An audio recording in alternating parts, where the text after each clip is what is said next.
Nagtaas ng power level si Piccolo at nang maramdaman ito ni 16 ay binalaan niya si 17 na nakakaramdam siya ng dalawang katauhan sa aura ni Piccolo. Nagulat si 17 sa sinabi ni 16 at dahil sa pagka-distract nito, nagawa ni Piccolo na bigyan ito ng malakas na suntok. Samantala sa The Lookout, naramdaman ni Gohan na napapalaban si Piccolo kaya sinubukan itong puntahan ni Gohan para tulungan, pero pinigilan siya ni Goku dahil mahina pa siyang nilalang, at magiging pabuhat lang siya kay Piccolo. Nagsimula na ang laban ni na Piccolo at Android 17. Sa simula ay mukhang patas lang ang dalawa, hanggang sa nakuha ni Piccolo ang kalamangan at napabagsak si 17.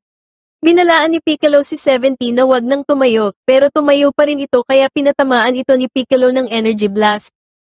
Ganun pa man, nakaligtas si 17 sa atake ni Piccolo at nagtamo lamang ng kaunting gasgas.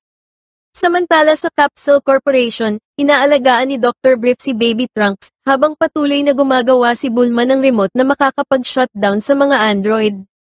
Balik sa Tropical Islands, nagpatuloy ang laban ni na Piccolo at 17.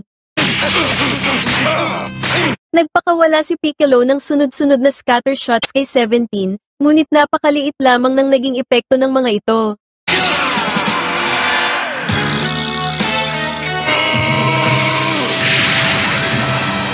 Pagkatapos ng pisikal na labanan, sinubukan muli ni Piccolo ang parehong estratehiya. Nagtaka naman si 17 dahil masyado na itong madaling mahulaan at maiwasan. Ngunit ang lahat ng ito ay paraan lang pala ni Piccolo para magawa ang Hellzone Grenade. Gayunpaman, nakaligtas si 17 sa pamamagitan ng paggamit ng barrier. Iminungkahi ni 17 na lumipat sila sa kalapit na isla at sumang-ayon naman sa kanya ang lahat. Samantala, si Cell na sumisipsip pa rin ng mga inosenteng tao sa ibang bahagi ng mundo, ay naramdaman ang pakikipaglaban ni Piccolo at narealize na ang mga android ang kalaban nito. Ngayong sapat na ang lakas niyang naipon para malabanan si Piccolo, lumipad na siya para hanapin ang mga ito. Nagsimulang maging seryoso ang laban ni na 17 at Piccolo, at halos patas lamang ito. Habang tamang observed lang sa Gedli sina 16 at 18, pero sa tingin nila isa itong walang kwentang laban dahil walang nananalo. Maya-maya pa ay nagsimula ng maliitin ni 17 si Piccolo dahil mukhang napapagod na ito, pero sinabihan ni 18 si 17 na huwag maliitin si Piccolo dahil mas malakas ito kaysa sa kanilang inaasahan. Samantala sa The Lookout, habang naghihintay sina Goku at Gohan sa paglabas ni na Vegeta, napag-usapan nila si Piccolo kung may pag-asa ba itong manalo sa laban. Pagkatapos nun ay pinakita na mas lalo pang tumindi ang laban ni na Piccolo at 17. Dahil sa matinding paglalaban ng dalawa ay pumutok ang bulkan sa isla. Nainis si 18 at napasabi na lang ng ang mga lalaki talaga, mga kupal at mapanira. Samantala, naguguluhan na ang mga Z-Fighters kung ano ang dapat nilang gawin, pagkatapos ay bigla nilang naramdaman ang nakakakilabot na lakas ni Cell na papalapit sa kanilang lokasyon. Sa Capsule Corp, abala pa rin si Bulma sa pagdiskubre ng paraan para ma-shutdown ang mga android. Makalipas ang ilang sandali ay napagtagumpayan niya rin ito. Nakagawa siya ng espesyal na remote para ma-shutdown ng mga android. Samantala, nagpapatuloy pa rin ang matinding laban sa pagitan ni Piccolo at ni 17. Tumilapon si 17 sa ilalim ng tubig at sinundan ito ni Piccolo. Nang makita ni 17 si Piccolo ay naghanda ito ng malakas na atake. Pero sinalubong lang ito ni Piccolo ng Energy Blast na lumikha ng malakas na pagsabog. Pagkatapos nun ay nagbugbugan ng dalawa habang lumilipad palayo, kaya kinailangan pa itong sundan ni na 18 at 16. Ikinatakot ng Z-Fighters ang nangyayari dahil papunta sina Piccolo at 17 sa direksyon ni Cell. Ilang saglit pa ay biglang nakatanggap ng tawag mula kay Bulma ang Z-Fighters. Sinabi ni Bulma sa Z-Fighters ang magandang balita na nakagawa na siya ng device na maaaring makapigil sa mga android. Pero si Krillin ay may pag-aalinlangan at naalala ang paghalik sa kanya ni 18. Samantala, napadpad sa mas malaking isla sina Piccolo at 17, at doon nagpatuloy sa paglalaban.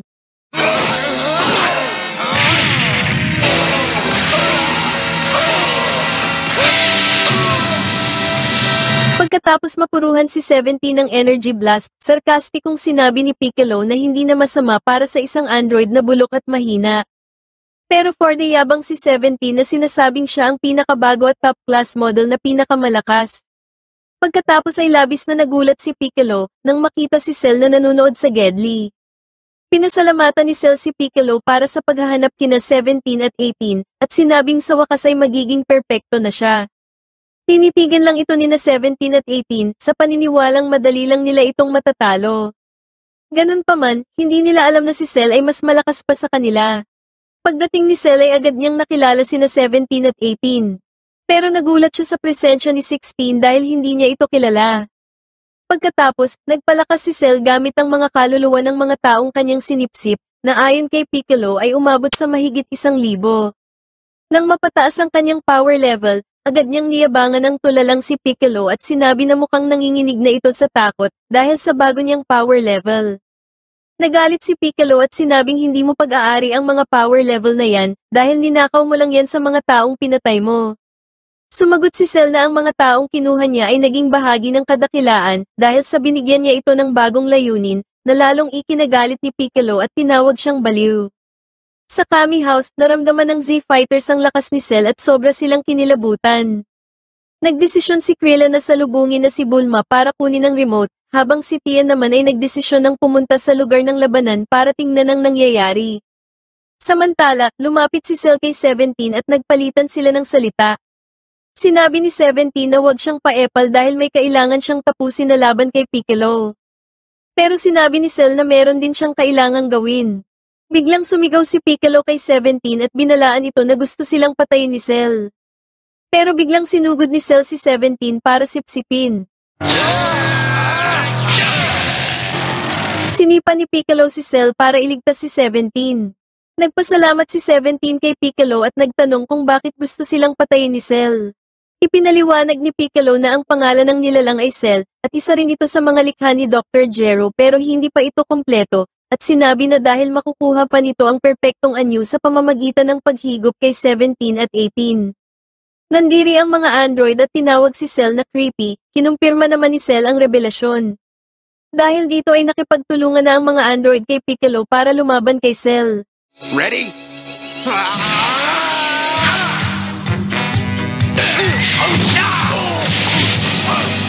Samantala, dumating si Tien para alamin kung gaano kalakas si Cell.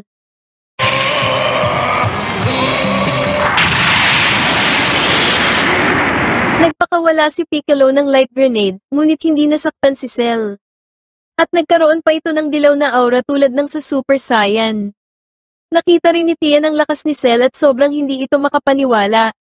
Nang mapagtanto ni Piccolo na wala talaga silang laban kay Cell, sinabihan na niya si 17 na tumakas, ngunit sinuntok siya ni Cell sa ulo ng napakalakas na ikinabali ng kanyang leeg. Hinawakan ni Cell si Piccolo sa kwelyo at tinawag itong patapon dahil sapat na ang DNA ni Piccolo sa kanyang katawan at hindi na niya ito kailangan. Pagkatapos, binutas ni Cell si Piccolo ng isang kulay dilaw na energy wave. Lubos itong ikinagulat ni Tien at ng mga android na nagalit din at tinawag si Cell na hayop. Sa The Lookout, si Gohan na nakita ang pagpatay ni Cell kay Piccolo sa pamamagitan ng telepathy kasama si Goku, ay sobrang nagalit at gustong umalis para tulungan si Piccolo. Pero sinabihan ito ni Goku na manatili lamang doon dahil mapapatay lang din siya, at sinabi sa kanyang isip na bilisan na nina Vegeta at Trunks dahil nauubusan na sila ng oras. Sa The Lookout, galit na galit si Gohan at sinabi kay Goku na lalabanan niya si Cell. Sinubukan niyang lumipad, ngunit pinigilan siya ni Goku at sinuntok siya. Dali-daling lumapit si Mr. Popo para tulungan si Gohan at ipaliwanag dito na kung masakit sa loob nila ang nangyari ay mas masakit ito kay Goku. Humingi ng tawad si Gohan sa kanyang ama, at sumagot si Goku na hindi niya hahayaang masayang ang sakripisyo ni Piccolo, at humingi rin siya ng tawad sa pagsuntok kay Gohan. Nagtaas pa si Cell ng power level pagkatapos ay nagsuguran sila ni 17 para maglaban. Sa una ay nakakatapat pa si 17, ngunit biglang nagbago ang sitwasyon nang gamitin na ni Cell ang buntot niya. Dito ay hirap na hirap si 17 sa pag-iwas sa buntot ni Cell. Mula sa malayo, pinapanood ni Tien ang laban at sinabing mukhang dehado sa laban si 17. Hanggang sa tamaan ni Cell si 17 at bumagsak sa lupa, at patuloy na binanatan. Sinabi ni 18 kay 16 na mukhang kailangan na nilang tumakas, sumagot si 16 na si 18 ang dapat tumakas dahil ang tanging pakay lamang ni Cell ay higupin silang dalawa ni 17. Naglakad si 16 patungo sa labanan, habang napansin naman ito ni Tian at naisip na baka si 16 na lamang ang tanging makakapigil kay Cell. Binuhat ni Cell si 17 at inihanda ang dulo ng kanyang buntot para higupin ito. Sinubukang pumalag ni 17 ngunit hindi niya kinaya. Biglang sinuntok ni 16 si Cell sa muka na nagpatalsik dito palayo. Nagulat si Cell sa lakas nito habang nagtataka kung anong klaseng atake ang ginamit nito. Nagulat din si 17 at tinanong si 16 kung paano niya yun nagawa. Ngumiti si 16 at sinabing ginamit ko ang isa sa aking malakas na suntok. Pagkatapos ay sinabi pa nitong dudurugin ko si Cell. Pinagdudahan siya ni 17, pero sinabi ni 16 na base sa kalkulasyon niya ay halos magkasing lakas lang sila ni Cell, na labis na ikinagulat ni 17. Sinabihan ni 16 si Cell na sumuko, pero for the yabang ito sa kanya, kaya naglaban na sila. Napansin ni Tia na matalinong lumaban si 16.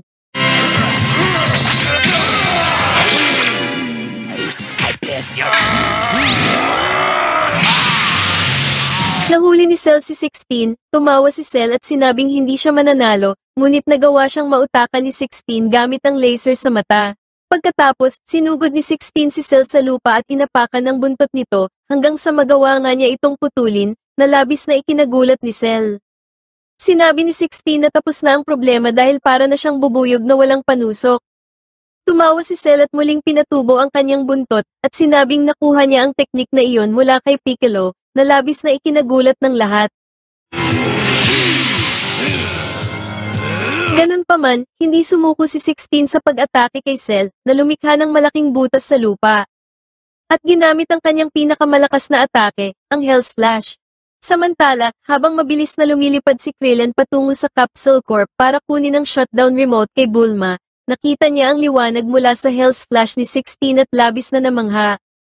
Naramdaman niya ang enerhiya ni Tien sa lugar kung saan ang labanan, gusto sana niyang tumulong, ngunit nagpasya siyang ipagpatuloy ang kanyang misyon. Dito ay naramdaman ni 16 na buhay pa si Cell, kaya pinilit niya sina 17 at 18 na tumakas habang may oras pa. Kaso nagkupalang dalawa at hindi sumunod dahil naniniwala ito na sobra pa sa sapat ang atake para mapatay si Cell. Paulit-ulit na sinabi ni 17 na walang makakaligtas sa ganong atake habang nakatalikod siya sa butas na ginawa ng Hell's Flash. Nang biglang lumabas si Cell mula sa butas sa likod ni 17, nahuli si Tanga at agad na nahigop. Nagsimulang mag-transform si Cell sa isang mas pangit na kamukha ni Jonah, ngunit mas malakas na anyo. Pagkatapos ay sina 16 at 18 naman ang hinarap ni Cell, nagutom pa sa mas maraming kapangyarihan. Samantala, habang naghihintay kina Vegeta at Trunks na lumabas mula sa Hyperbolic Time Chamber, naramdaman ni Goku ang mabilis na pagtaas ng lakas ni Cell matapos itong mag-transform. Ipinaliwanag ni Goku kay Gohan na hindi makapagsalita sa gulat, na malamang na nakuha na ni Cell ang isa sa mga android. Balik sa laban, hinawakan ni 16 si 18 at mabilis na tumakas, ngunit madali silang nahabol ni Cell. Tiningnan niya ang kanyang mukha sa maliit na tubig at mukhang natatawa siya sa kanyang bagong itsura. Saglit na natulala sa takot si 16, pagkatapos ay sinubukan niyang biglain si Cell na suntukin ngunit ang tigas pala ng mukha nito. Inatake siya ni Cell na naging dahilan ng pagkabasag ng kanyang bungo. Pagkatapos ay sinubukan ni Cell na linlangin si 18 sa pamamagitan ng panggagaya sa boses ni 17, na nagsasabing sumama ka na sa akin. Habang walang magawa si 18, sumugod si Tien at inatake si Cell gamit ang kanyang bagong teknik, ang Neo Tri-Beam.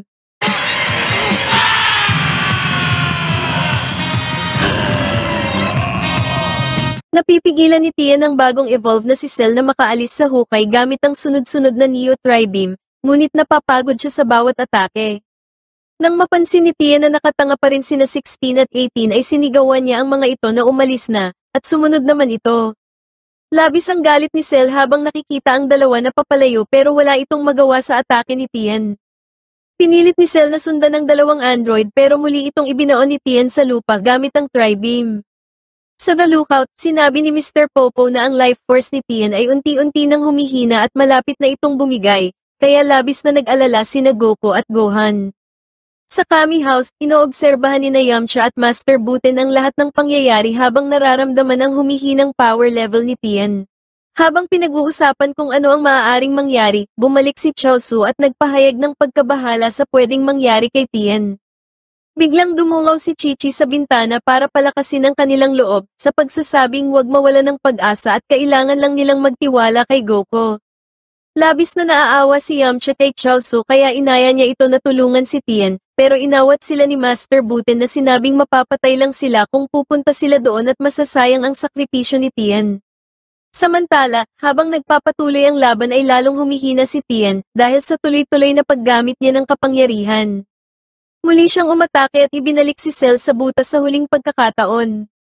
Kaso dahil sa labis na pagod, tuluyan na siyang bumagsak sa lupa. Naramdaman ito ng kanyang mga kaibigan at labis na nagalit sa sinapit ni Tien. Pagkatapos, lumabas si Cell sa butas, na inis sa katotohanan ng isang tao lamang ang pumigil sa kanya para matakasan ng mga android. Lumipad si Cell pababa kay Tien, at sinipa ito sa tagiliran. Pagkatapos ay napangisi si Cell at balak ng patayin si Tien. Si Goku, na naramdaman ang pagtaas ng power level ni Cell, ay agad na ginamit ang instant transmission at biglang lumitaw sa harapan ni Tien. Labis na nagulat si Cell sa paglitaw ni Goku, at hindi itinuloy ang kanyang pag-atake. Sinabi ni Goku na ayaw niyang lumaban sa ngayon dahil alam niyang hindi pa sapat ang kanyang lakas. Natatawa si Cell dahil naduduwag si Goku, nang biglang naramdaman ni Goku na buhay pa si Piccolo. Ginamit niya ang kanyang teleport move para makapunta sa gilid ng isla. Doon, nakita niya si Piccolo na walang malay, kinuha niya ito at sinakay sa kanyang likuran. Pero si Cell na kupal ay gusto nang makipaglaban kay Goku, kaya for the sugod ito. Ganun pa man biglang naglaho si Goku kasama ang mga kaibigan nito, naiwan si Cell na gulat at gustong malaman kung paano gawin ang teknik na ginawa ni Goku. Dahil sa nangyari ay nagpasya na lang si Cell na habulin ang kanyang mga target at umalis. Bumalik si Goku sa Kami's Lookout kasama sina Piccolo at Tien. Sinabi niya kay Gohan na kumuha ng magic beans mula kay Koren para tulungan ang kanilang mga kaibigan. Samantala, nagkita na si Krillin at Bulma. Ibinigay ni Bulma kay Krillin ang shutdown remote, at may regalo pa itong battle armor na katulad kay Vegeta. Sinabi ni Krillin na dalhin ang mga ito sa Kami's Lookout dahil naroon sina Goku at Vegeta. Umalis na si Bulma gamit ang kanyang eroplano, habang naiwan naman si Krillin na natatakot dahil kailangan niyang lumapit ng 10 metro sa mga android para magamit ang device. Sa The Lookout, kaagad na gumaling si Piccolo at Tien dahil sa magic beans. Sinabi ni Piccolo ang masamang balita na sobrang lakas na ni Cell, at walang kahit sino sa kanila ang kayang lumaban dito. Dumating si Mr. Popo at ibinalita sa kanila na malapit nang lumabas sa chamber si Vegeta at Trunks. Nagmadali ang 5 papunta sa silid, at dahan-dahan bumukas ang pintuan, habang nakatingin ang lahat, lumabas si Trunks na punit-punit ang damit at mahaba na ang buhok. Pagkatapos ay sumunod si Vegeta sa kanya, na punit din ang mga damit. Pagkalabas mula sa hyperbolic chamber, tinanong ni Goku si Trunks tungkol sa kanilang ginawa sa loob, pero pinigilan ito ni Vegeta na magsalita. Pagkatapos ay nagmayabang si Vegeta na tatalunin niya si Cell mag-isa, at sinabi sa lahat na huwag silang makikialam pagdating ng labanan. Nainis si Piccolo dahil sa pagiging mayabang ni Vegeta, at sinabihan ito na masyadong kampante. Ikinwento ni Tien kay Vegeta kung paano sinipsip ni Cell si 17 at nag-iba na ang anyo nito at mas malakas na kesa dati. Pero hindi pa rin nakinig si Vegeta at pinanindigan na kaya niyang talunin si Cell mag-isa. Pinagsabihan ni Goku si Vegeta na huwag maging kupal at makinig, pero binaliwala lang ni Vegeta si Goku. Samantala, nagtatago pa rin sina 18 at 16 mula kay Cell. Pagdating ni Bulma sa The Lookout, ipinagmalaki niya na nakagawa siya ng mga battle armor na kahawig ng suot ni Vegeta at nagdala siya para sa lahat. Nagpalit ng damit sina Goku para isuot ang mga armor. Pero tumanggi sina Tien at Piccolo na magsuot nito dahil may galit pa rin sila sa mga Saiyan at ayaw nilang magsuot ng kaparehong damit kay Vegeta. Habang natuwa naman si Goku dahil sa kalidad ng mga ito.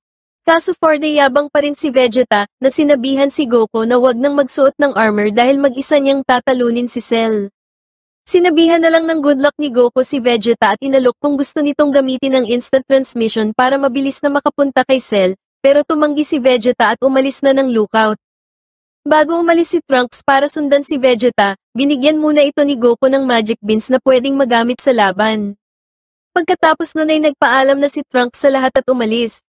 Samantala, nauubusan na ng pasensya si Cell sa paghahanap, kaya sumigaw ito ng pagbabanta para kay 18 na pasasabugan niya ang mga isla kung hindi ito lalabas. Narinig ng lahat ng mga tao sa bawat isla ang pagbabanta ni Cell kay 18, pati na rin ang Dragon Team na sobrang nabahala.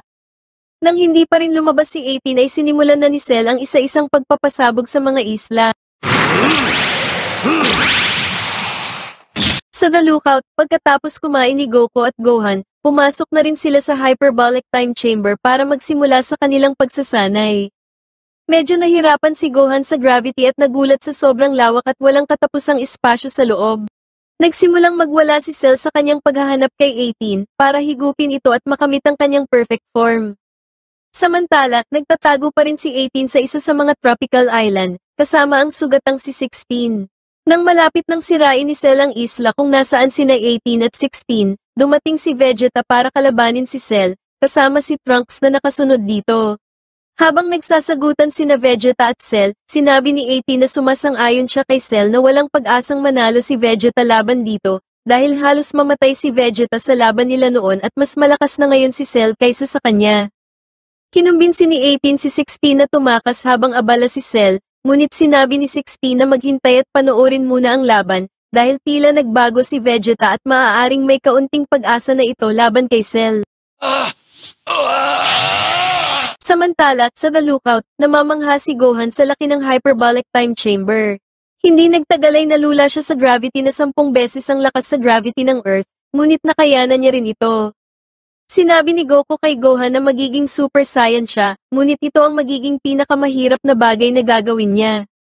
Sunod ay sinabi niya kay Gohan na lagi siyang magiging proud sa kanya kahit ano pa man ang mangyari, at kailangan ni Gohan na maging mas malakas pa sa kanya. Natakot si Gohan na magiging kagaya siya ng kanyang future counterpart, pero sinabi ni Goku na kalokohan yun dahil malaki na ang naging pagbabago sa kanilang timeline. Binalaan ni Goku si Gohan na mas istrikto siyang guro kaysa kay Piccolo at tinanong si Gohan kung kaya niya ba ito, na sinagot naman ni Gohan na sigurado siyang kaya niya. Habang nanonood sina Trunks at ang mga android, ipinakita ni Vegeta ang kanyang bagong kapangyarihan bilang Super Saiyan 2, na ikinagulat ng lahat. Nang masaksihan ang bagong lakas ni Vegeta, nagsimulang magtanong si 18 kung nagtitimpi lang ba si Vegeta sa laban nila ilang araw lang ang nakalipas. Pero tiniyak ni 16 kay 18 na hindi si Vegeta ang taong magtitimpi sa isang laban, na nagpaisip kay 18 kung paano nagkaroon si Vegeta ng ganoong kalaking kapangyarihan sa loob ng maikling panahon. Pagkatapos, sinabi ni Vegeta kay Cell na siya ay naging Super Vegeta. Nagpatuloy si Vegeta sa pang-aasar kay Cell, at matapos ang ilang suntok, inihagis niya ito sa isang isla. Nagulat si Trunks sa lakas ni Vegeta at naalala niya ang kanilang pagsasanay sa Hyperbolic Time Chamber. Sa loob ng chamber, napapalibutan si Trunks ng nagliliyab na apoy. Mula sa malayo, nakita niya si Vegeta sa loob ng apoy at inakala niyang nasusunog ito. Tumakbo si Trunks patungo sa kanya, ngunit bumagsak siya dahil sa isang suntok sa mukha mula kay Vegeta. Biglang nawala ang apoy, at nalaman ni Trunks na ang apoy ay likha lang pala ng nagliliyab na kagustuhan ni Vegeta na maging pinakamalakas sa lahat. Balik sa kasalukuyan, binubugbog pa rin ni Vegeta ang kupal na si Cell. Habang nagpapatuloy ang laban, dumating si Krillin para i-shutdown si 18 gamit ang remote. Nagulat si Krillin nang maramdaman ang enerhiya ni Vegeta at nagtaka kung paano ito naging ganoon kalakas sa loob lamang ng maikling panahon. Hanggang sa maisip nito ang sinabi ni Goku tungkol sa time chamber sa Kami's Lookout, at na-realize na isang araw nagsanay si Vegeta doon. Gusto sana ni Krillin na mapanood ang laban ni Vegeta, ngunit mas pinili nito na gawin ang kanyang misyon at nagpatuloy sa paghahanap kay 18. Samantala sa Lookout, napansin ng lahat na panalo si Vegeta laban kay Cell. Ganun pa man, naiinis si Piccolo dahil sa halip na patayin, ay pinaglalaroan pa ni Vegeta si Cell para lamang makapagyabang. Sa loob naman ng Hyperbolic Time Chamber, nagsasanay si Gohan na maging Super Saiyan. Pinayuhan siya ni Goku na isipin na sinasaktan ng kanilang mga nakaraang kalaban ng kanilang mga kaibigan at pamilya. Sinunod ni Gohan ang payo ni Goku, at naging Super Saiyan ito sa loob ng ilang segundo bago bumagsak dahil sa sobrang pagod. Balik sa laban, ipinagpapatuloy pa rin ni Vegeta ang walang kahirap-hirap na pagbugbog kay Cell. Nag-power up si Cell at nagbigay ng matinding suntok sa mukha ni Vegeta, pero talagang dehado si Cell sa lahat ng aspeto. Tumawa si Vegeta dahil natatakot na si Cell sa kanya, at binigyan niya ang sarili ng bagong pangalan na Super Vegeta para sa bago niyang kapangyarihan. Hindi makapaniwala si 18 na natatakot si Cell kay Vegeta. Habang si Cell naman ay nalilito kung paano nakakuha si Vegeta ng napakalaking kapangyarihan, at noong una ay akala niya ay nagbibiro lamang ito. Minaliit ni Vegeta si Cell at tinalikuran, kaya mas lalo itong nagalit. Samantala, pinapanood ni Krillin ang nangyayari mula sa malayo, at kinakabahan ito na baka nahigop na ni Cell si 18. Para mapagaan ang loob, sinabi nito sa sarili na ayos lang dahil hindi niya rin naman sigurado kung makakaya niyang i-shutdown si 18 gamit ang remote. Balik sa laban, lumayo si Cell kay Vegeta at ginamit ang isa sa mga atake nito na Galick Gun. Bagamat direktang tinamaan ay lumabas si Vegeta sa usok ng wala man lang gasgas. Dahil sa nangyari ay lalo pang minaliit ni Vegeta si Cell, at nang sumugod ito sa sobrang galit ay walang awa niya itong binugbog. Sa The Lookout, nag-aalala si Piccolo dahil alam niyang hindi pa rin mapagkakatiwalaan si Vegeta. Nasa lookout din si Bulma at nag-aalala para kina Trunks at Vegeta. Samantala, sa loob ng Hyperbolic Time Chamber, nanaginip si Gohan na malapit na siyang mag-transform bilang isang Super Saiyan. Pumunta siya sa kanyang ama para sabihin ang nangyari, pero nakita niya si Goku sa niebe na may malalaking pader ng yelo. Nagpaputok si Goku ng Kamehameha Wave sa mga yelo at nagawa niyang basagin ang lahat, pero siya naman ang nagyelo. Nagawa ni Goku na makalabas sa pamamagitan ng pagsusuper Saiyan, at guminhawa ang pakiramdam ni Gohan. Sinabi ni Gohan kay Goku ang tungkol sa kanyang panaginip at sinabing gusto na niyang mag-ensayo at handa na siya. Kaya't sinimulan na ni Goku ang pagsasanay at nagbigay ng ilang mga exercise na gagawin ni Gohan. Balik sa laban, napapagod na si Cell sa mga atake ni Vegeta. Sinubukan ni Cell na atakihin si Vegeta mula sa likod, pero madali lang nitong hinawakan ang braso niya at ibinata siya palayo. Napansin ni Krillin si Trunks at nakita niya ang malaking pagbabago dito. Naisip niya kung dapat din ba siyang pumasok sa Hyperbolic Time Chamber para magpalakas. Pagkatapos ay pinakita si Chaozu sa Kami House na nag-aalala, iniisip kung ano na ang nangyayari kay Tien at sa iba pa. Nagpatuloy ang laban at nagpaputok si Vegeta ng maraming blast attacks kay Cell na nagdulot ng malaking pagsabog. Sinubukan ni Vegeta na hanapin si Cell, pero hindi niya ito makita, biglang sumulpot si Cell at nahuli ang mga binti ni Vegeta. Akala ni Cell ay nakuha na niya si Vegeta at sinubukan niyang gamitin ang kanyang buntot, pero naiwasan lang ito ni Vegeta at hinipit ang buntot ni Cell sa pagitan ng kanyang mga braso.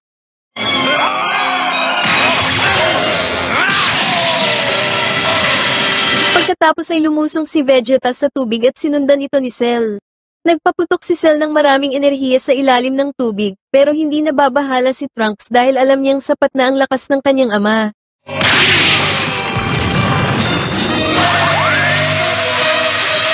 Lumabas sina Vegeta at Cell sa tubig, at ipinaliwanag ni Vegeta kay Cell na ang kanyang anak na si Trunks ay halos kasing lakas rin niya, kaya wala talaga siyang pag-asang manalo. Just a big baby! Nag-init ang ulo ni Cell at sinabi niya kay Vegeta na hindi sana siya magiging mahinang nilalang, kung nakumpleto lang niya ang kanyang ebolusyon sa pamamagitan ng pagsipsip kay 18. Nang marinig ni Krillin si Cell na nagsalita, napagtanto niya na buhay pa si 18. Sinubukan naman ni Cell na tuksuhin si Vegeta na hayaan siyang makumpleto ang kanyang ebolusyon. Nag-alala si Trunks na baka payagan ito ni Vegeta. Gayunpaman, inasar lang ni Vegeta si Cell na iyakin. Habang abala si Krillin sa paghahanap kay 18, labis naman ang galit ni Cell nang maisip niya na hindi niya kayang tapatan si Vegeta. Binanggit niya muli na kapag naging perfect form siya, ay wala nang makakatalo sa kanya sa buong kalawakan, habang patuloy siyang binubugbog ni Vegeta. Maya-maya, nakita na ni Krillin si 18 kasama si 16 at tahimik siyang lumapag malapit dito, na ang layunin ay para makalapit sa loob ng 10 metro. Dito ay naging interesado si Vegeta sa posibilidad na makaharap ang mas malakas na si Cell, dahil medyo naiinip na siya, at gustong masubukan ang bago niyang lakas. Nasa tamang distansya na si Krillin para pindutin ang buton, pero bigla siyang nagkaroon ng matinding pag-aalinlangan, dahil na-realize niyang in love na siya sa kagandahan ni 18. Samantala sa Hyperbolic Time Chamber, masayang naliligo sina Goku at Gohan matapos ang isang matinding training session. Sinabi ni Goku kay Gohan na kasing importante ng pag-iensayo ang pagpapahinga. Balik sa Tropical Islands, nakapagdesisyon na si Krillin, nagpakita na siya sa harap ng mga android at nang mapansin nito ang shutdown remote na hawak niya ay kaagad niya itong sinira, na ikinagulat ng husto ni 18. Samantala, nagdesisyon naman si Vegeta na pabayaan na si Cell na sipsipin si 18 para lumakas ito at hindi na maging kaawa-awa. Gayunpaman, alam ni Trunks na niloloko lang ni Cell si Vegeta, kaya hinarang niya si Cell para pigilan sa paghahanap kay 18 at para tuluyang patayin. Kaso habang binabanatan niya si Cell ay nakita nito ang mga android na nagtatago. Napansin din ito ni Trunks at labis na nainis. Samantala, sinabihan ni Krillin si 18 na umalis na agad, pagkatapos ay nakita nila si Cell na nakatingin sa kanila, na labis nilang ikinagulat. Nagmadali si Cell patungo kay 18, pero humarang si Trunks at sinuntok si Cell. Sinabi ni Trunks sa kanila na umalis na, dahil maaaring dumaan sa ilalim ng lupa si Cell. Umalis si 18 at iniwan si 16, habang sumunod naman si Krillin. Nang lumabas si Cell sa lupa ay muling sumugod si Trunks para banatan ito, ngunit pinigilan ulit ni Vegeta si Trunks. Sinabi ni Cell na napakatapang ni Vegeta pero sobrang tanga. Sinubukan ulit ni Trunks na pigilan si Cell pero pinigilan muli siya ni Vegeta. Samantala sa lookout, naiinis na binanggit ni Piccolo ang pangalan ni Vegeta. Tinanong siya ni Bulma kung ano ang nangyayari, pero hindi siya sumagot at sinabi lang sa sarili na sana ay nagsasanay ng husto sina Goku at Gohan. Balik sa laban, nagpasalamat si Cell kay Vegeta sa pagpigil kay Trunks. Sinubukan nila Krillin at 16 na pigilan si Cell pero nabigo sila. Labis ang galit ni Trunks kay Vegeta at sinabi nitong hindi sila magtatagumpay, habang nagdududa naman si Vegeta kung kaya siyang atakihin ni Trunks, pero tinuluyan nga siyang atakihin ito. Sa laban, nakatayo si Cell sa harap ni 18. Inatake ito ni 18 gamit ang Energy Blast pero naitulak niya lang ito palayo. Tumawa si Cell habang inihahanda ang buntot niya para higupin si 18. Nang malapit na siyang higupin, dumating si Trunks at pinagsusuntok si Cell, pagkatapos ay sinabihan si 18 na tumakbo. Sa dagat, bumangon si Vegeta at hindi makapaniwala na nagawa siyang atakihin ni Trunks, para lang matalo si Cell. Medyo naging proud siya kay Trunks, pero nagalit pa rin dahil nasaktan siya, at nagpalakas para bumalik sa labanan. Sa Hyperbolic Time Chamber, buhat-buhat ni Goku si Gohan sa balikat niya papunta sa kama nito.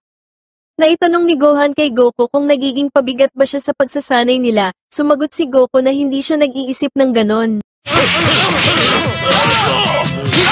Nagawang maisahan ni Cell sina Trunks gamit ang solar flare na bumulag sa lahat. Sinubukan ni Krillin na protektahan ang mga android kahit bulag siya, pero pinatalsik siya ni Cell. Lumaban si 18 pero walang epekto kay Cell ang kanyang mga atake, at tuluyang nahigop ni Cell gamit ang kanyang buntot. Sinubukan pang iligtas ni Krillin si 18, pero tuluyan na itong nahigop. Natuwa si Vegeta dahil nagkaroon na siya ng karapat-dapat na kalaban. Sinubukan ni Trunks na pigilan si Cell sa pagtatransform, pero walang epekto ang maliliit niyang light balls. Naramdaman sa buong mundo ang presensya ni Cell habang nagtatransform, at ipinakita ang lahat na nakaramdam ng takot. Samantala sa bagong planet Namek, tumakbo si Dende sa nakakatandang si Mori, para itanong kung kanino ang nararamdaman nilang napakalakas na enerhiya. Sumagot si Mori na hindi niya pa alam, pero sigurado siya na kayang pasabugin ng enerhiya ang buong universe. Nagaganap na ang matinding pagbabago ni Cell para maging perpekto.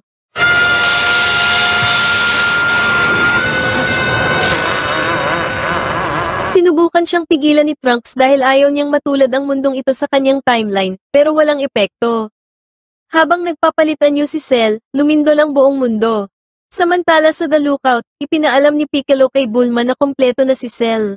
Sinabi rin ito na sinira ni Krillin ang shutdown remote na ginawa niya para sa mga android, na labis na ikinagulat ni Bulma. Pagkatapos ay pinakita si Cell na naging gwapo na, at tapos ng magbagong anyo.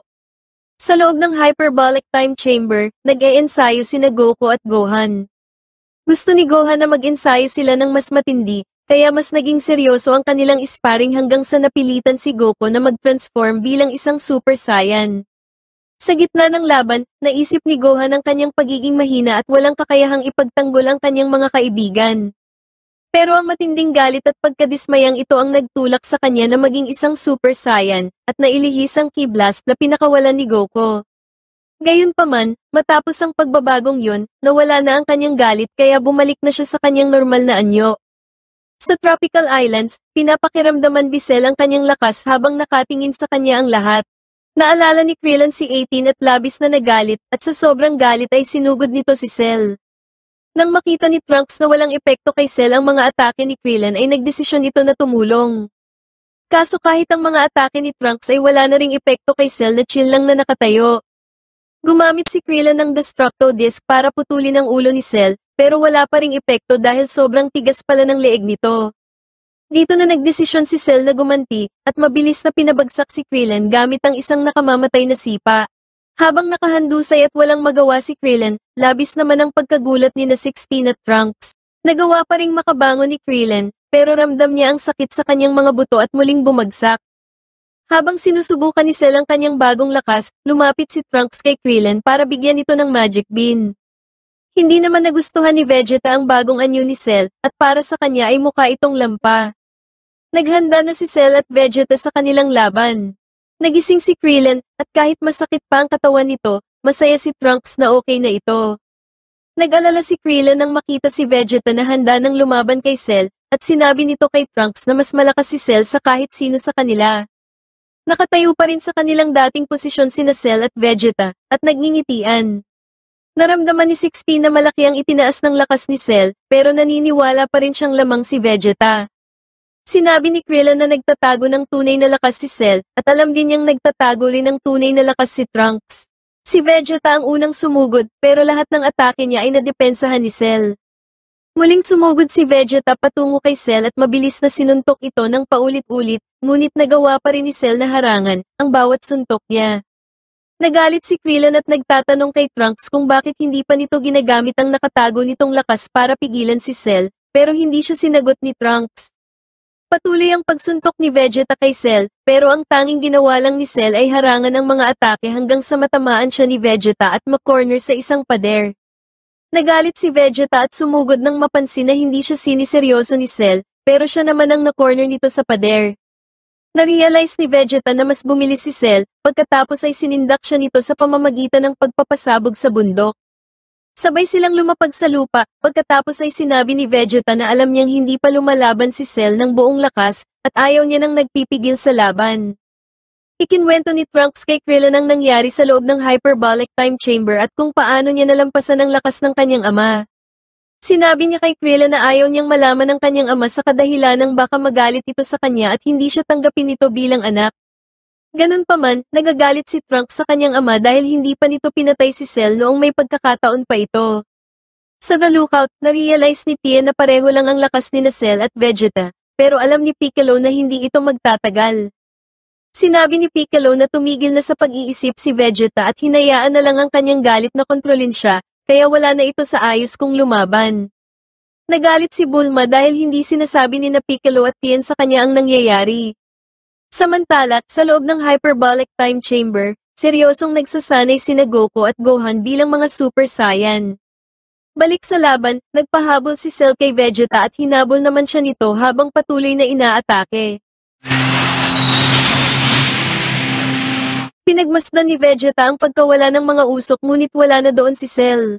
Pinuri ni Cell si Vegeta sa ginawa nitong maliit na bitag, na labis naman na ikinainis nito. Dahil sa inis ay gumawa si Vegeta ng isa pang sunod-sunod na atake kay Cell. Narealize ni na Trunks at Krillin na natatalo si Vegeta sa laban dahil sa matinding galit nito. Samantala, nasukat na ni 16 ang bagong lakas ni Cell at sinabing tiyak na ang pagkatalo nilang lahat. Sinugod ni Vegeta ang usok at sinubukang atakihin si Cell, pero nabigo siya. Gumamit si Vegeta ng explosive wave pero malayo na si Cell nang mawala ang usok. Narealize ng iba na tuluyan ang napasok ni Cell ang isip ni Vegeta kaya nabubulaga na ito sa galit. Hiniling ni Vegeta kay Cell na ipakita na nito ang tunay niyang lakas. Sumunod si Cell at lumitaw sa likod ni Vegeta, sinipa naman ni Vegeta si Cell ng malakas sa leeg. Nagulat si Vegeta at hindi makapaniwala nang makita na walang epekto ang sipa niya kay Cell. Kinumbinsi ni Krillin si Trunks na sumali na sa laban, pero tumanggi ito at ipinaliwanag lang na mas gugustuhin pa ni Vegeta na mamatay kaysa makatanggap ng tulong mula sa kanya, kaya hindi siya makikialam. Hindi makapaniwala si 16 sa sobrang kapangyarihan na nakuha ni Cell. Pagkatapos niyang asarin ulit si Vegeta, nagpa siya si Cell na ipakita ang kanyang lakas at sinipa si Vegeta. Na nagpatalsik dito sa maraming bato. Dito ay nagmamakaawa si Krillin kay Trunks na tulungan na si Vegeta. Si Cell ay nagpapasalamat kay Vegeta at sinabing hindi niya mararating ang kanyang perpektong anyo, kung hindi dahil sa katangahan ni Vegeta. Umahon si Vegeta mula sa tubig na pagod at frustrated, pagkatapos ay lumipad siya sa ere, itinaas ang kanyang mga braso at nagsimulang magtodo. Hinamon niya si Cell na salubungin ang kanyang atake, at nagtipon ng napakaraming enerhiya na labis na nagpaguho sa paligid. Naghanda si Cell habang napaatras naman si 16. Napangiti si Vegeta dito, dahil alam niyang hindi ito makakayanan ng kahit na sino o kahit pa ni Cell. Sinigawan ni Trunks ang kanyang ama na huminto para maiwasang sumabog ang Earth, ngunit sinabi ni Krillin na umalis na lang sila. Sumigaw na si Vegeta ng Final Flash at nagpakawala ng isang napakalaking energy wave. Niyanig ng pagsabog ang buong mundo, at sa sobrang laki ng atake ay umabot ito sa labas ng Earth. Sa Hyperbolic Time Chamber, nasa Super Saiyan form na si Gohan, habang nagpapakawala ng maraming ki blast. Tinawag siya ni Goku para kumain at inutusan siyang magluto ng steak. Itinapon ni Goku sa ere ang steak at tinira ito ni Gohan, ngunit nadamay ang buhok ni Goku. Pagod na pagod si Vegeta matapos gamitin ang Final Flash. Ang braso ni Cell, at halos kalahating katawan niya ay tuluyang nabura. Labis itong ikinatuwa ni Vegeta, at sumigaw si Cell kay Vegeta na tumigil sa pagtawa, pero mas lalo lang nitong pinatawa si Vegeta. Itinigil na ni Cell ang kanyang pagkukunwari at ipinaalala kay Vegeta na mayroon siyang Namekian cells ni Piccolo. Ang pahayag na ito ay mabilis na nagpatahimik kay Vegeta habang biglang nag-regenerate ang braso ni Cell, na labis na ikinagulat ni Vegeta. Matapos ng madaling pag-regenerate ni Cell mula sa kanyang matinding pinsala, desperadong nagpakawala si Vegeta ng napakaraming energy blast dahil sa pagkataranta. Ngunit wala itong epekto kay Cell, na lumabas mula sa usok at sinuntok si Vegeta sa muka.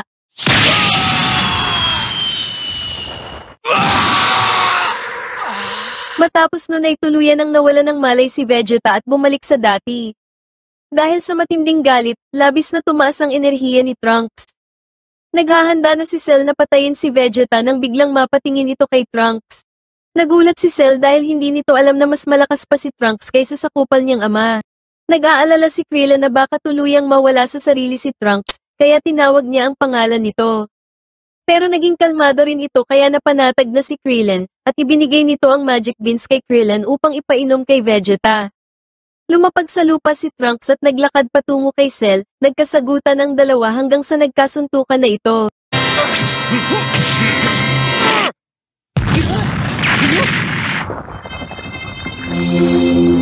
Samantala, sa loob ng Hyperbolic Time Chamber, sinabi ni Goku kay Gohan na subukan siyang hulihin, pareho silang naging Super Saiyan at nag-ensayo hanggang sa nagawa nga siyang hulihin ni Gohan. Humanga si Goku sa ginawa ni Gohan, pero nasira ang isang bahagi ng chamber, kaya nagpa siya silang linisin agad ito para hindi magalit si Mr. Popo. Trunks! Oh no!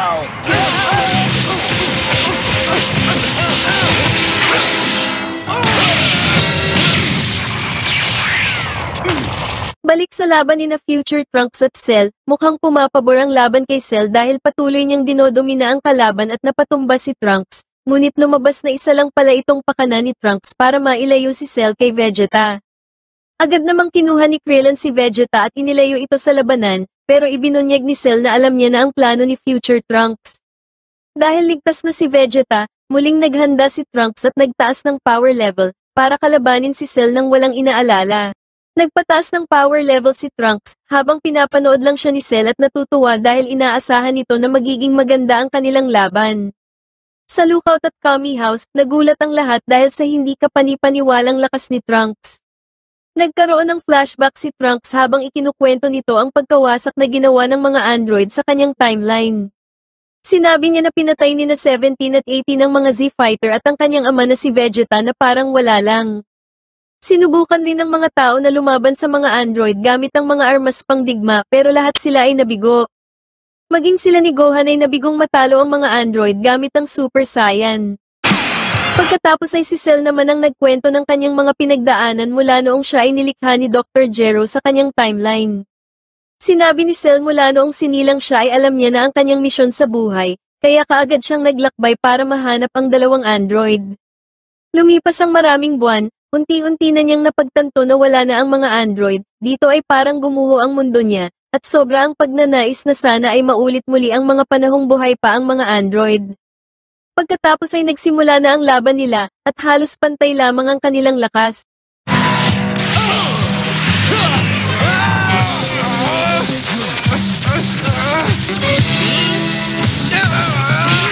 Hanggang sa nakalamang si Trunks nang mapabagsak niya si Cell. Sinabi ni Cell kay Future Trunks na nalampasan na siya nito sa purong lakas, pero sinabi rin ni Cell na walang paraan na matalo siya, at malapit nang malaman ni Trunks kung bakit. Dito ay mukhang si Trunks na ang mananalo, kahit nakatama si Cell ng ilang lucky shots, ay tuloy-tuloy pa rin ang pag-atake ni Trunks. Nang maisip ni Trunks na hindi pa rin niya matatalo si Cell, nagdesisyon siyang palakihin pa lalo ang kanyang katawan at dahil dito, mas naging mabagal si Trunks. Naghanda si Cell para mag-power up at mas lalong bumilis.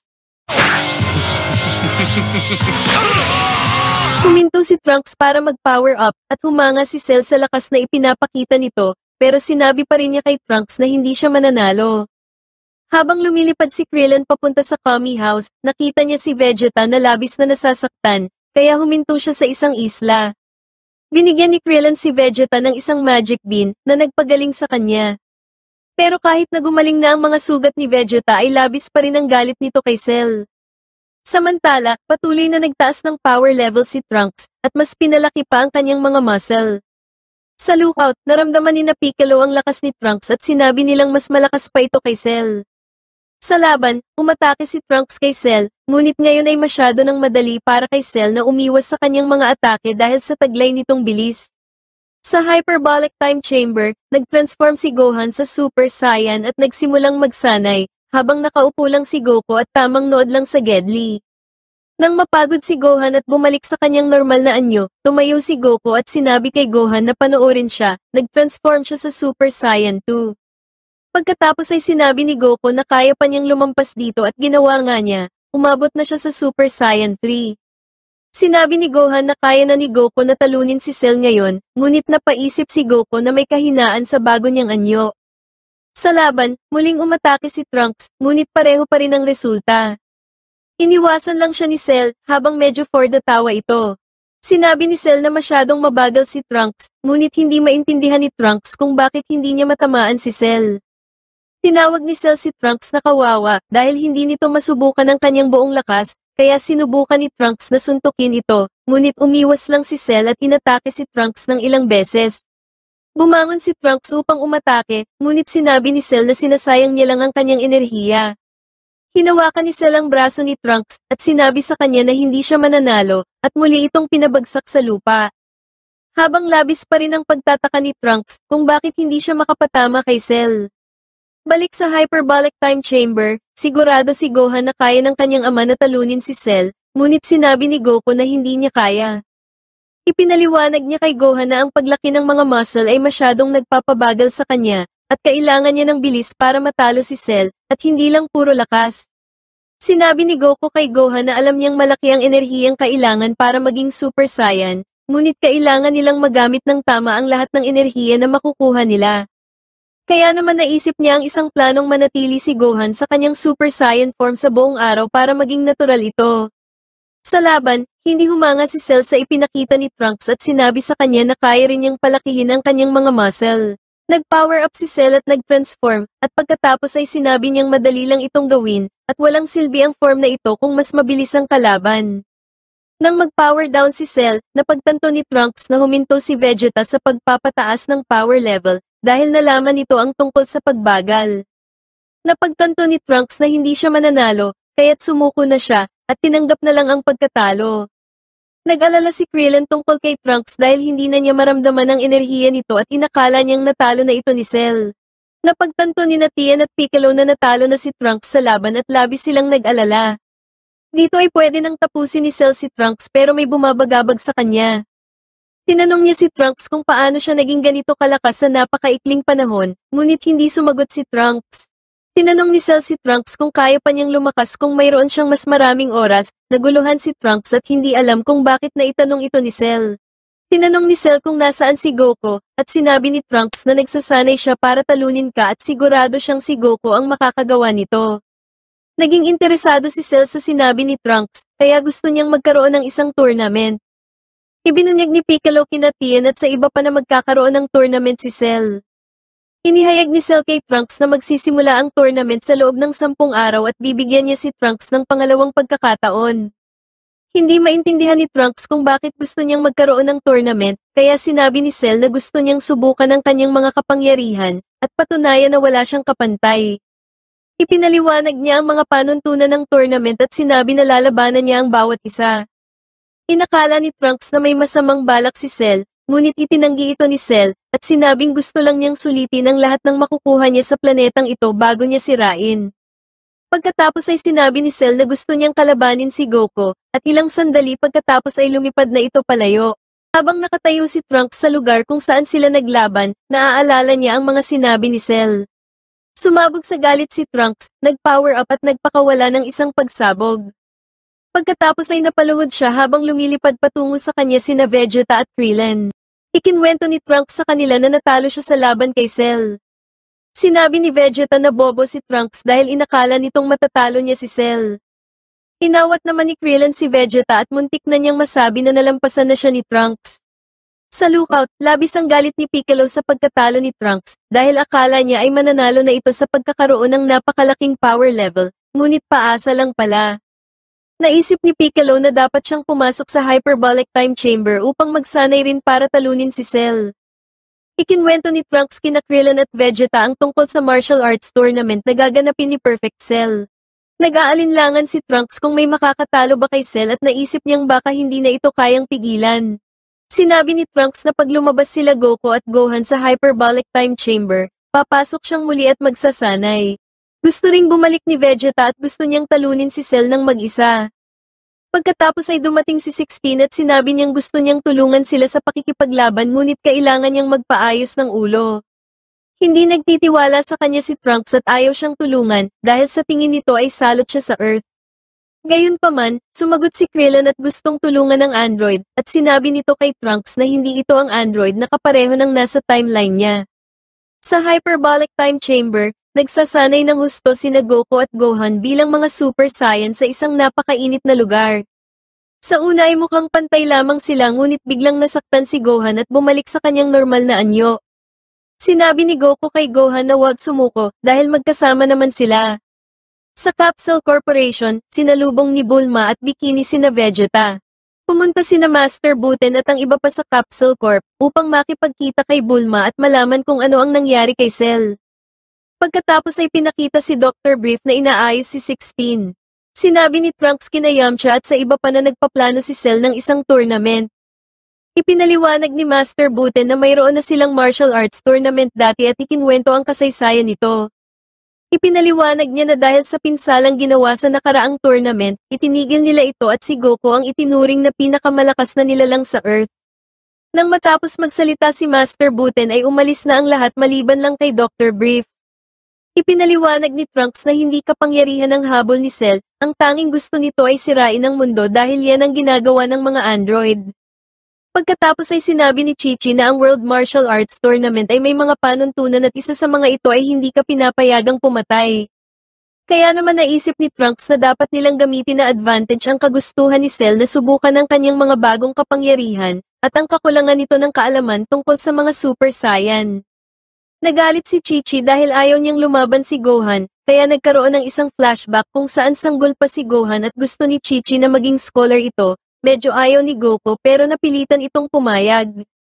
Pumunta si Cell sa lugar kung saan niya gustong itayo ang tournament at sinira ang ilang bahagi ng lupa doon upang makagawa ng isang parisukat. Pagkatapos ay kinuha ni Cell ang isang malaking bato at hinati-hati ito sa maliliit na parisukat upang magkasya bilang sahig para sa tournament.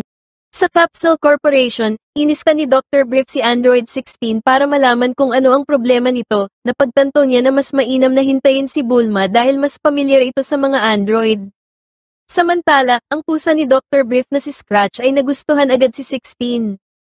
Habang naghihintay ang iba, nagpalipat-lipat sila ng channel sa TV para makita ang pagpapakita ni Cell. Nagpasya si Yamcha na mag-ensayo, kaya sumama sa kanya si Krillin para mag-sparring session dahil hindi dapat sila mapag-iwanan. Ngunit sinabi ni Vegeta sa kanilang dalawa na siya lang ang makakatalo kay Cell. Sakto namang dumating si Bulma at tinanong kung ayos lang si Trunks pagkatapos ng laban niya kay Cell.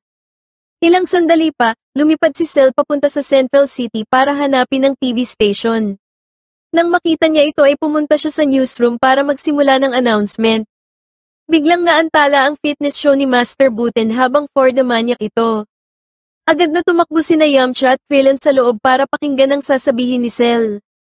Sinabi ni Cell na gusto niyang labanan siya ng lahat ng pinakamahuhusay na mandirigma sa buong mundo sa kanyang Cell Tournament. Ipinaliwanag niya ang mga patakaran, at pwede ring sumali ang kahit sino. Pagkatapos ay binasag ni Cell ang pader na sumira sa kalahati ng syudad para ipakita ang kanyang lakas bago lumipad palabas. Dahil dito ay nakumpirma ni Trunks na kailangan pa niyang magsanay muli, ngunit bago siya umalis, sinabihan siya ni Bulma na magpagupit muna. Sa Hyperbolic Time Chamber, nanaginip si Gohan na pinapatay ni Cell sina Chi-Chi at Piccolo. Ginising siya ni Goku at sinabihan na kumalma dahil binabangungot lang siya. Nalaman ni Goku na may lagnat siya kaya muli siya nitong pinatulog. Habang nakatingin kay Gohan ay sinabi ni Goku sa sarili na ipinapangako niyang tatalunin nila si Cell.